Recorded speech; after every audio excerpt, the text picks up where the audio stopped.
विद्यालय के चुनाव 27 सितंबर को होने और आज हम बात करने जा रहे हैं डूटा के presidential candidate doctor Ajay Kumar भागी जी से। सर, आपका बहुत स्वागत है हमारे इस टॉक शो में। और सबसे पहले तो बहुत शुभकामनाएं आपको कि आप जो है हमारा प्रेसिडेंशियल कैंडिडेट है इंडिया की तरफ से। और सर, जो पिछला आपका 2 साल रहा है, यानी कि जो पिछला टर्म रहा, उस पर जो है आपने ऐसे क्या कार्य किए हैं या ऐसी क्या उपलब्धियां रही हैं जिससे कि इस टर्म में आपको शिक्षक वोट करें? देखिए, मैं आपको ये बात याद दिलाना चाहता हूँ कि सालों से रुका हुआ रेगुलराइजेशन का काम, ये तो इतना बड़ा कार्य था जो हमारे कार्यकाल में शुरू हुआ। और आप देखिए, आज 2900 लोग परमानेंट हो गए और ये काम आगे बढ़ ही रहा है। वो बात अलग है कि इसमें थोड़ी सी मतलब लोग डिस्प्लेस हुए हैं, लेकिन उनका भी लगातार प्लेसमेंट हो रहा है। और अभी बहुत जगहें हैं जहां उन डिस्प्लेस साथियों का भी मुझे पूरा विश्वास है कि प्लेसमेंट हो जाएगा। तो इसलिए मैं समझता हूं एक तो ये बहुत बड़ा कार्य है। और उसके बाद में आपको अगर बाकी चीज़ें गिनाऊँ तो जब से NDTF पे लोगों ने विश्वास व्यक्त करना शुरू किया है, आप देखेंगे कि प्रमोशन के अंदर सारी बहुत तरक्की हुई है। 10,000 यूनिट प्रमोशन के हुए और अब तो प्रोफेसर तक के और सीनियर प्रोफेसर के। आप देखिए, जो हमारे डिपार्टमेंट के कोलीग्स हैं उन लोगों को कभी और किसी विश्वविद्यालय से कंपैरिजन तो करिए। स्कीम आने के बाद भी GNU में आज कोई सीनियर एक प्रोफेसर नहीं है, लेकिन यहाँ पर उसको उस बड़ी संख्या के अंदर लोगों को न्याय दिलाना, कॉलेजों के अंदर प्रोफेसरशिप की संख्या लगातार बढ़ रही है और हमारे 36 EL का सेटल होना, हमारे यहाँ पर जो हेल्थ स्कीम है उसके अंदर जो बदलाव आए हैं, नए हमारे पैथोलॉजिकल लैब्स जुड़ना, हमारे कैशलेस हॉस्पिटल को जुड़ना, ऐसा नोटिफिकेशन आना कि जो CGHS के अंडर आने वाले हॉस्पिटल है उनको भी ऑनर करेगा विश्वविद्यालय। ऐसे मैं तमाम आपको विषय गिना सकता हूँ, लेकिन सबसे बड़ी बात जो है वो तो है शिक्षक का सम्मान लौटना। आज विश्वविद्यालय का स्वरूप ले रहा है। एडहॉक व्यवस्था से चलने वाला विश्वविद्यालय नहीं रहता। डिपार्टमेंट्स के अंदर आप देखिए जितनी नियुक्तियां हुई हैं, 250 से ज़्यादा असिस्टेंट प्रोफेसर अपॉइंट हुआ है। अब वहाँ अगर असिस्टेंट प्रोफेसर वहाँ अपॉइंट हुआ, अब आगे एसोसिएट प्रोफेसर भी अपॉइंट होगा। कितने लोगों को नए PhD करवाने के लिए और लोगों को, विद्यार्थियों को PhD करने का मौका मिलने वाला है। जो बिल्कुल चरमरा गई थी व्यवस्था, उसको वापस लाने में थोड़ा समय तो लग रहा है, लेकिन ये काम तेज़ गति से आगे बढ़ रहा है और मुझे पूरा विश्वास है कि हमारे और विषय भी सेटल हो जाएंगे जल्दी में। थोड़ा डेवलपमेंट हुई है बीच के अंदर दिल्ली सरकार के कॉलेजों के अंदर भी, लेकिन अभी वो पूरी तरह से वहाँ पर फंड कट का जो फॉर्मूला लगा रखा है दिल्ली सरकार से, वो अछूता रह गया। उसको हमने अच्छी तरह से बार उसको उठा करके आगे लाया लोगों के। आज शिक्षक भी समझ रहा है कि हाँ, 12 कॉलेजों की समस्या का निदान जो है वो एजुकेशन भी होगा, लेकिन बातचीत भी होगा। LG के पास भी अपनी समस्या को पहुंचाया। कॉलेज ऑफ आर्ट्स जो कभी चले जाता, यही डूटा थी जो उसको वापस लेके आई है। वरना उससे पहले तो दिल्ली कॉलेज ऑफ इंजीनियरिंग भी चले गया, DTU बदल गया, NSIT भी चुपके से निकल गया, फार्मेसी कॉलेज भी चले गया ना, और वहाँ सारा आज हाई फी स्ट्रक्चर का कोर्स चल रहा है। आज कॉलेज ऑफ आर्ट सम्मान के साथ में दिल्ली विश्वविद्यालय का अंग बना है, तो वो करंट डूटा के प्रयासों से ही बना है। और उसमें सबकी भागीदारी, हमारे साथ शिक्षक की और सब हमारे जो भी चाहे ग्रुप्स हों, हम तो उनको भी श्रेय देते हैं। आप ये देखिए कि हमने एक व्यवस्था कायम की है। 20 से ज़्यादा एक्शन प्रोग्राम भी इस डूटा ने किए हैं, लेकिन साथ साथ डायलॉग भी चल रहा है। 15 डूटा एग्जेक्टिव की करीब मीटिंग भी हुई है, लेकिन हमने आपस में समन्वय कायम करके सारे अपने निर्णय जो हैं, जो खासतौर पे मेजर इशू हैं, उनके ऊपर यूनैनिमिटी के साथ में एकता को दिखाते हुए की। तो हमने ये सारे कार्य आगे बढ़ाए हैं। और बहुत सारी बातें ऐसी होंगी जो मैं अभी स्किप कहना नहीं चाहूँगा, क्योंकि ये रूटीन के काम है। लेकिन हमने जो आइडिया ऑफ डूटा उसको रिवाइव किया। आज एक आम शिक्षक डूटा के कार्यालय में आकर के अपनी बात को खुले मन से डूटा के अधिकारियों से कह सकता है। डूटा के अधिकारियों की ये जो है अब कार्यशैली बदली है। वो अवेलेबल हैं, उनके कार्य के लिए उनके साथ जाते हैं, उनकी बात को सुनते हैं और उनके प्रॉब्लम्स को रिजॉल्व करने की कोशिश करते हैं। ये बहुत बड़ा बदलाव है। ये शिक्षक संवाद कार्यक्रम आयोजित किया गया था, आप खास करके पूर्वांचल के शिक्षकों के लिए, लेकिन जो फेसबुक या सोशल मीडिया की तरफ से खबरें आ रही हैं कि एक तरफ तो डिस्प्लेसमेंट हो रहा है, एक तरफ शिक्षा संवाद हो रहा है, तो इस मुद्दे पर देखिए, डिस्प्लेसमेंट में डूटा की कोई भूमिका नहीं है। जब अगर डिस्प्लेसमेंट अगर हो रहा तो शिक्षक संवाद की जरूरत और ज़्यादा है।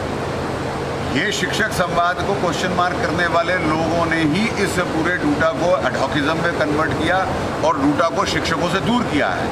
समस्याएं आएंगी, उनका समाधान संवाद से निकलेगा, उनका समाधान एक्शन से निकलेगा, उनका समाधान हमने सोच के आगे कैसे बढ़ना है। जब कभी ऐसी समस्या आएंगी उतनी बार संवाद ज़्यादा बढ़ाएंगे, उतनी बार लोगों को अपनी बात समझाएंगे, उतनी बार लोगों को संगठित करेंगे। शिक्षक संवाद का अर्थ ही ये है शिक्षकों को संगठित करके आगे आने वाले चैलेंजेस के लिए तैयार करना। तो इसमें क्या गजब है जी, ये तो अच्छा ही किया है कि शिक्षक संवाद हो रहा है। शिक्षक संवाद होगा तभी समस्याओं का मतलब कि समाधान निकलेगा।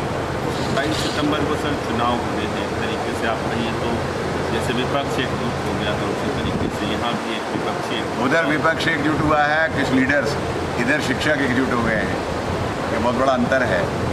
इस बार शिक्षक चुनाव लड़ रहा है, इस बार जो है कोई दल चुनाव नहीं लड़ रहा। इस बार आम शिक्षक जिसको 29 लोगों को परमानेंट अपॉइंटमेंट मिला, जिनको प्रमोशन मिला, जिनको सीनियर प्रोफेसरशिप मिला, जिनको जो है उस सारे कार्यों को जो पॉलिसी के कारण से रोक रखे थे, जब उनको वो मिल रहा है तो आज चुनाव शिक्षक लड़ रहा है। वो शिक्षक ही यहाँ आया हुआ था, वही संवाद में पार्टिसिपेट कर रहा है। वो हमारा विजन और मिशन सुनना चाहता है, हमसे कमिटमेंट चाहता है कि हम आपके साथ हैं, लेकिन आप कहिए कि हम OPS की लड़ाई लड़ेंगे, आप कहिए कि हम पास सर्विस की लड़ाई लड़ेंगे, और ये हम वादा उनसे कर रहे हैं। सर डूटा को पेट डूटा का पार्ट माना जाता है। कल शायद जंतर मंतर पे प्रदर्शन हुआ, कहा गया कि डूटा ने पार्टिसिपेट किया। ऐसा है, हमारे पास कोई जानकारी नहीं है, ना उन्होंने हमसे कोई संवाद किया है, ना उन्होंने हमें किसी कार्यक्रम में सम्मिलित किया है, ना ही उन्होंने कोई हमको बुलाया है। पीछे भी कोई मीटिंग उन्होंने कहीं किया था, मेरे पास कोई इनविटेशन नहीं आया उनकी तरफ से। वो तो खुद ही मतलब हमारे इससे डरते हैं, क्योंकि हम सीधी बात कहने वाले लोग हैं।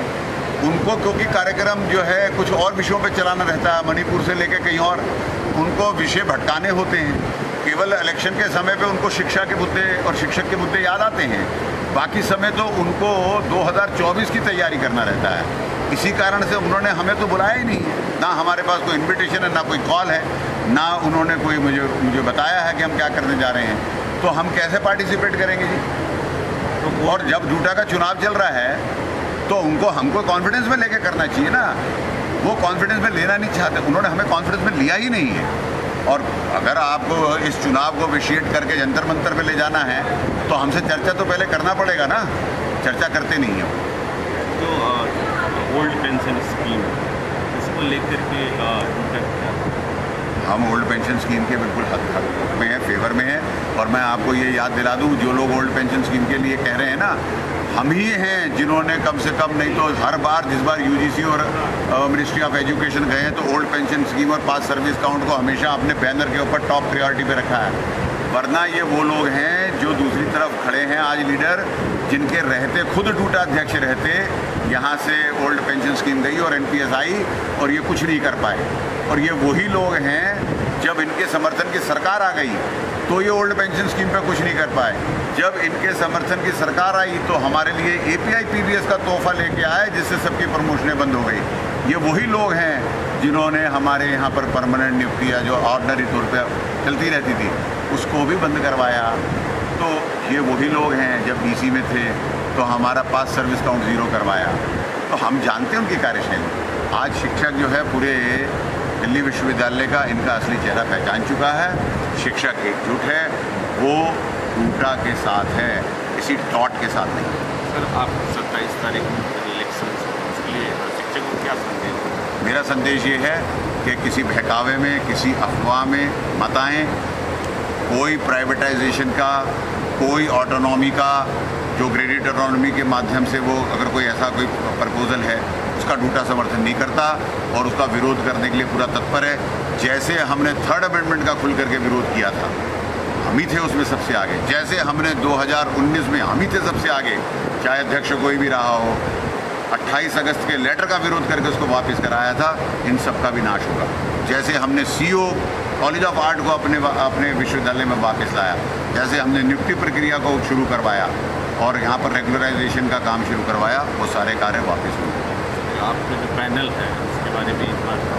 हमारे पैनल के अंदर हमारे 5 एग्जीक्यूटिव के मतलब साथी हमने खड़ा किया है। उसमें आदित्य नारायण पासवान जो लक्ष्मीबाई कॉलेज में सोशोलॉजी पढ़ाती हैं, चमन सिंह मैथमेटिक्स जो अभी डूटा के ट्रेरार भी हैं, बहुत अहम रोल उन्होंने अदा किया है, वो आचार्य नरेंद्र देव कॉलेज से आते हैं। अमित सिंह श्यामलाल कॉलेज से हिंदी के वहाँ पर एसोसिएट प्रोफेसर हैं।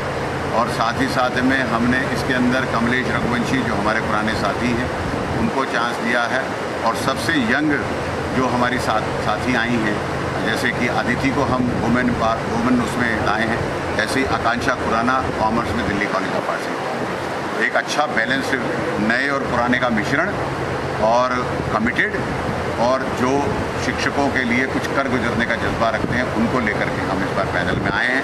तो एक पुराना ऑफिस विजिट और हमारे कुछ सहयोगी भी हैं, उनके लिए भी हम मंगल कामना और शुभकामनाएँ देते हैं। और इस माध्यम से हम लोग जो हैं आगे अपने इस शिक्षक आंदोलन को चलाएंगे। हमारे साथ बात कर रहे थे डॉक्टर अजय कुमार बागी, जो कि डूटा के प्रेसिडेंशियल कैंडिडेट हैं NDTF की ओर से, और उन्होंने बात की कि किस प्रकार से जो शिक्षक के मुद्दे जो है उन्होंने 2 साल में रिजोल्व कराए हैं, किस तरीके से संघर्ष किया है डूटा ने, और आने वाले जो चुनाव है उसके लिए उन्होंने अपील की है कि शिक्षकों के साथ। अब फिर मुलाकात होगी आपसे, तब तक के लिए मैं आपसे विदा लेता हूँ। नमस्कार, धन्यवाद।